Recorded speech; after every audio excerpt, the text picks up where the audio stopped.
एक छोटा सा गांव था जहां एक लड़की रहती थी। नाम था मीरा। मीरा बहुत चुपचाप रहने वाली लड़की थी। ना कोई दोस्त, ना खेलकूद, बस दिन भर अपने पुराने खिलौनों के साथ बैठी रहती थी। इसलिए गांव के लोग उसे देखते ही फुसफुसाते थे, मनहूस है ये, इस पर किसी बुरी रूह का साया है। लेकिन मीरा पहले ऐसी नहीं थी। वह एक वक्त पर बहुत हंसी खुशी रहने वाली लड़की थी। उसके पापा गांव के सबसे प्यारे आदमी थे। हर शाम काम से लौटते वक्त वह मीरा के लिए खिलौने लेकर आते थे और फिर दोनों मिलकर देर तक खेला करते थे। मीरा के लिए दुनिया का सबसे बड़ा हीरो उसका पापा ही था।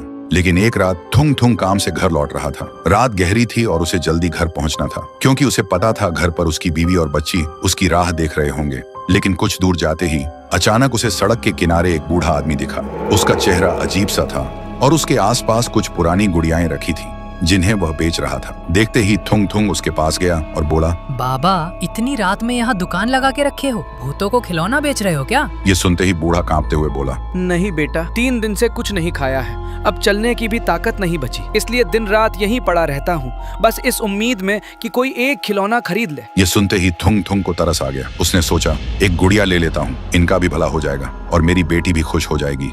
फिर वह एक गुड़िया खरीद कर घर की तरफ लौटने लगा। लेकिन जैसे जैसे वह आगे बढ़ रहा था, उसके हाथ में उस गुड़िया का वजन अचानक बढ़ने लगा। इसलिए घबराकर वह वहीं रुक गया और गुड़िया को नीचे रख दिया। लेकिन तभी उसे उस बूढ़े की एक अजीब सी आवाज सुनाई दी। थुंग थुंग घबराकर पीछे मुड़ा, लेकिन वहां कुछ भी नहीं था। न वह बूढ़ा, न कोई दुकान। थुंग थुंग को अब सच में डर लगने लगा। तभी उसके पीछे से एक और आवाज आई। यह सुनते ही थुंग थुंग डर के मारे पीछे मुड़ा, लेकिन वहां भी कोई नहीं था। सिर्फ वह गुड़िया थी जो अब सीधा उसकी तरफ देख रही थी। तभी वह गुड़िया बोली, पापा, मुझे भी घर ले चलो ना। बोलते ही उस गुड़िया का आकार धीरे धीरे बड़ा होने लगा। यह खौफनाक नजारा देखते ही थुंग थुंग की सांसें तेज हो गईं और अगले ही पल उसे जोर का दौरा पड़ा और वहीं गिरकर मर गया। फिर सुबह उसकी बीवी और बेटी को पता चला, एक गुड़िया के साथ मीरा के पापा की लाश रास्ते के किनारे पड़ी थी, जो वह मीरा के लिए ला रहे थे।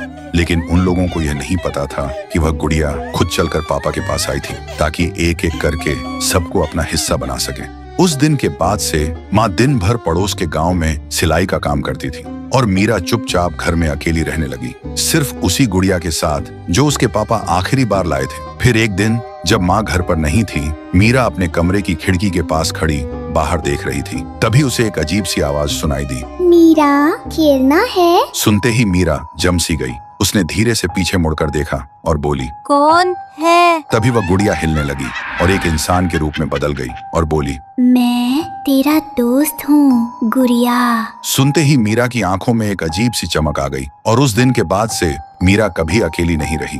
वह रोज उस इंसान रूपी गुड़िया के साथ बात करने लगी और वह गुड़िया उसे नए नए खेल सिखाती रही, जैसे छुपना, लेकिन ऐसी जगह जहाँ कोई कभी ना ढूंढ सके, या सांस रोक के रहना जब तक आवाज खुद बंद ना हो जाए। धीरे धीरे मीरा बिल्कुल बदल गई। अब वह रात को उठकर खुद से बात करने लगी। फिर एक दिन जब माँ मीरा को खाना दे रही थी, तब उसने अपनी माँ से कहा, माँ, मेरे नए दोस्त को भी खाना दो ना। माँ सुनते ही हंस पड़ी। कौन सा दोस्त बेटा? लेकिन मीरा फिर कुछ नहीं बोली, सिर्फ कोने में रखी उस गुड़िया को देखती रही। उसी रात जब माँ सो रही थी, तभी उन्हें रसोई से एक अजीब सी आवाज आई, जैसे कोई छुरी से किसी चीज को काट रहा हो। सुनते ही माँ डर के मारे घबरा के उठी और रसोई की तरफ बढ़ी। लेकिन रसोई के अंदर आते ही उन्होंने जो देखा, उनका खून जम गया। मीरा फर्श पर बैठी थी और अपने ही हाथ को छुरी से काट रही थी और ठीक उसके सामने वह गुड़िया रखी थी, जिसके मुंह पर मीरा का खून लगा हुआ था। ये देखते ही माँ जोर से चीख पड़ी, मीरा!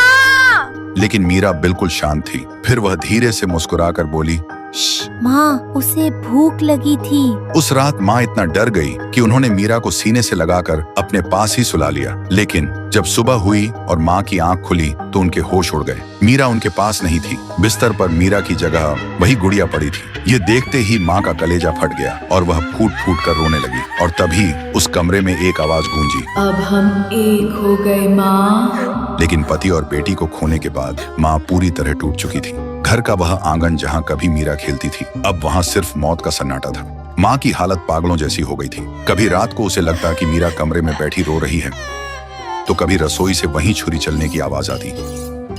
लेकिन जब वह वहां जाती तो दिखाई देता कोई नहीं था। अब वह दिन भर रोते हुए गांव गांव भटकती और चिल्लाती रहती, मीरा! मीरा! मेरी बच्ची! वापस आ जा बेटा! पति के मरने के बाद वह टूटी जरूर थी, लेकिन मीरा के जाने के बाद वह पूरी तरह बिखर गई थी। फिर एक दिन दोपहर के 12 बजे श्मशान के आसमान में कौवों का झुंड उड़ रहा था, जैसे कुछ भयानक होने वाला है। और बीच श्मशान में माँ अपने पति की कब्र के पास पड़ी फूट फूट कर रो रही थी, जैसे अब उन्हें किसी भी डर की कोई परवाह ही नहीं है। लेकिन तभी कब्र के ठीक नीचे से उन्हें एक आवाज सुनाई दी, सावित्री। यह सुनते ही माँ का रोना अचानक बंद हो गया। तभी वहां एक तेज रोशनी हुई और थुंग थुंग की आत्मा प्रकट हुई। माँ को यह नजारा देखकर यकीन ही नहीं हो रहा था। थुंग थुंग की आत्मा फिर बोला, सावित्री, उस गुड़िया में एक भटकती आत्मा है। अमावस्या की रात उसे अगर शमशान की चिता में जला दो तभी हमारी बच्ची वापस आएगी, लेकिन याद रखना वो तुम्हें अपने जाल में फंसाएगी। यह सुनते ही माँ ने रोते हुए थुंग थुंग को छूने के लिए हाथ आगे बढ़ाया, लेकिन अगले ही पल थुंग थुंग की आत्मा गायब हो गई। इसलिए माँ को लगा शायद यह सब उनके दुख और मन का वहम था। फिर वह घर की तरफ लौटने लगी, लेकिन जैसे ही उसने घर की चौखट पर पैर रखा, माँ अचानक रुक गई। उसने देखा वह गुड़िया वहाँ पड़ी थी और तभी वह गुड़िया धीरे से बोली, माँ, आप कहाँ चली गई थी मुझे अकेली छोड़कर? मेरे साथ छुपन छुपाई खेलो ना। ये बोलते ही वह गुड़िया अचानक वहाँ से गायब हो गई। तभी अचानक माँ को मीरा की आवाज सुनाई दी। सुनते ही माँ का दिल जोर जोर से धड़कने लगा और वह आवाज का पीछा करते हुए मीरा के कमरे में पहुंच गई। लेकिन वहाँ वह शैतानी गुड़िया बैठी थी। तभी वह गुड़िया जोर जोर से हंसने लगी और अगले ही पल गायब हो गई। और फिर एक बार मीरा की आवाज गूंजी। पूरा दिन माँ बस मीरा की आवाज के पीछे दौड़ती रही, कभी इस कमरे में तो कभी उस कमरे में, लेकिन हर जगह उन्हें बस वही गुड़िया दिखाई दी। माँ अब पूरी तरह थक चुकी थी। तभी गुड़िया हंसते हुए मीरा की आवाज में बोली, मुझे ढूंढ तो सकती हो लेकिन मुझे छीन नहीं सकती। ये सुनते ही माँ रो पड़ी और बोली, बंद कर बेटी, माँ को और कितना सताएगी। फिर धीरे धीरे रात हो गई और उस रात अमावस्या थी। रात को देखते ही माँ को याद आया श्मशान वाली बात। अब माँ समझ गई थी इस शैतानी गुड़िया को ताकत से नहीं बल्कि प्यार से हराया जा सकता है। फिर माँ एक लोरी गाने लगी जो मीरा को बहुत पसंद थी। नन्ही सी जान। लोरी की आवाज से पूरा कमरा खामोशी से भर गया और तभी वह गुड़िया अपने असली रूप में वापस आ गई और माँ की गोद में आकर चुपचाप सो गई। लेकिन माँ ने मौका देखते ही गुड़िया को मीरा के स्कूल बैग में रखकर तेजी से श्मशान की तरफ निकल पड़ी। श्मशान में चारों तरफ अंधेरा और खौफनाक सन्नाटा था। उसी अंधेरे में माँ जलती चिता के सामने गुड़िया को लेकर खड़ी थी। लेकिन जैसे ही माँ ने गुड़िया को आग में डालने के लिए हाथ आगे बढ़ाया, अचानक उस गुड़िया का चेहरा मीरा जैसा हो गया। फिर बोली, माँ, मुझे मत जलाओ, मैं तुम्हारी बेटी हूँ।